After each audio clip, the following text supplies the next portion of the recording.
বাবা চাচি আমার অনেক ক্ষুধা লাগছে। আমারও না কেমন ক্ষুধা লাগছে। আর আজকের আবহাওয়াটা কেমন, বৃষ্টি বৃষ্টি ভাব, মনে হচ্ছে বৃষ্টি আসবে। আচ্ছা শোন, এক কাজ কর, আমাদের জন্য খিচুড়ি রান্না করে নিয়ে যা। আমি তো খিচুড়ি রাঁধতে পারি না। আবে খাবার বানাতে পারিস না তো খাইতে তো ঠিকই পারিস তাই না? আমিনুল থামো তো, নিজের মাকে তো খেয়েছিস, এখন আবার বলতেছিস খাবার বানাতে পারিস না। এই শোন, যেহেতু ক্ষুধা তোর লেগেছে তাহলে খাবারটা তোকেই বানাতে হবে। হ্যাঁ, খালি কিন্তু একা তোর খাবার না, আমাদের খাবারটা তোকেই বানাতে হবে, বানিয়ে তারপর খাবি, তার আগে না। আমার বাবা তো অনেক টাকা পাঠায়, আমাকে অনলাইন থেকে খাবার অর্ডার করে দাও।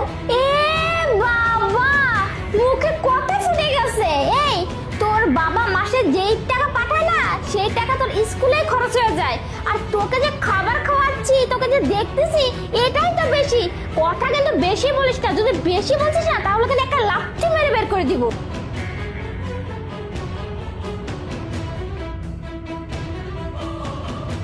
কি ব্যাপার, তোর বাবা কেন ফোন দিচ্ছে? এই শোন, তোর বাবা ফোন দিচ্ছে, যদি একটা কথা বলছিস না তাহলে সুই আছে না, সুইটা নিয়ে তোর মুখটা একদম সেলাই করে দিব, বুঝতে পারছিস? কথা বলবি না। হ্যালো, হ্যাঁ, ওই ইরফান কেমন আছে?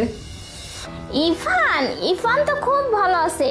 জানেন কি হয়েছে, আমাদের বাড়ির পাশে বড় একটা রেস্টুরেন্ট হয়েছে, ওই রেস্টুরেন্ট থেকে বলতেছে যে চাইনিজ খাবে, আর আমি ওখান থেকে চাইনিজ নিয়ে এসে ওকে দিছি, ও খাচ্ছে তো। আচ্ছা ঠিক আছে, ওর সাথে একটু কথা বলে দাও তো। ও ও কথা বলবেন? আচ্ছা ঠিক ঠিক আছে। এই শোন, তোর বাবা ফোন দিছে, বুঝতে পারছিস?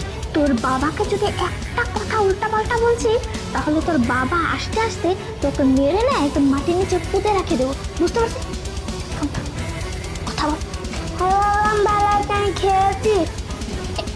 হ্যালো ভাই, শোনো না, ও খাচ্ছে তো, আর বলতেছে কি ও অনেক বাহিরের খাবার খায়, টাকা পয়সাও নাই, যদি কিছু টাকা পয়সা পাঠিয়ে দিতে তাহলে ভালো হতো।